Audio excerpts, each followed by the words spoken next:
Brisé et quiche, c'est parti.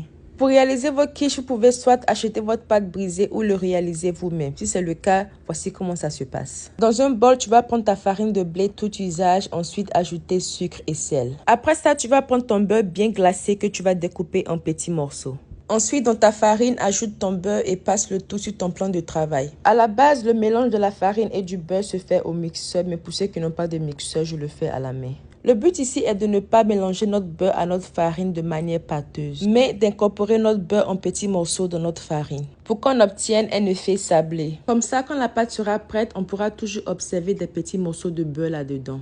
Ensuite, tu vas ajouter 6 cuillères à soupe d'eau bien glacée dans ta farine que tu vas mélanger juste assez pour former une pâte. Attention de ne pas trop mélanger la pâte. Quand tu finis, tu vas former une boule que tu vas découper en 2 parties. Si vous allez utiliser la balance, chaque partie doit faire 313 grammes. Sinon, faites-le à l'œil nu. Aplatis ta pâte un peu et emballe-la dans du plastique. Ensuite, au congélateur pour 30 minutes. Après les 30 minutes, faites sortir votre pâte et laissez reposer à l'air libre pour que ça devienne un peu mou. Pour environ 5 à 7 minutes comme ça et maintenant tu vas bien étaler. Étale en fonction de la taille du moule que tu vas utiliser pour faire cuire ta quiche. Et étale ta pâte avec délicatesse. Aussi, utilise de la farine s'il le faut. Quand c'est bien roulé maintenant, transfère ta pâte dans ton moule. Et maintenant, tu vas faire en sorte que ta pâte soit bien disposée dans ton moule. Quand c'est bon, dépose ta pâte au congélateur pour 10 minutes encore une fois. Après congélation, ajoute du parchemin au-dessus de ta pâte. Ensuite, on va ajouter quelque chose de lourd à l'intérieur comme du riz ou des haricots pour que pendant la cuisson, le poids de notre riz empêche notre pâte de gonfler.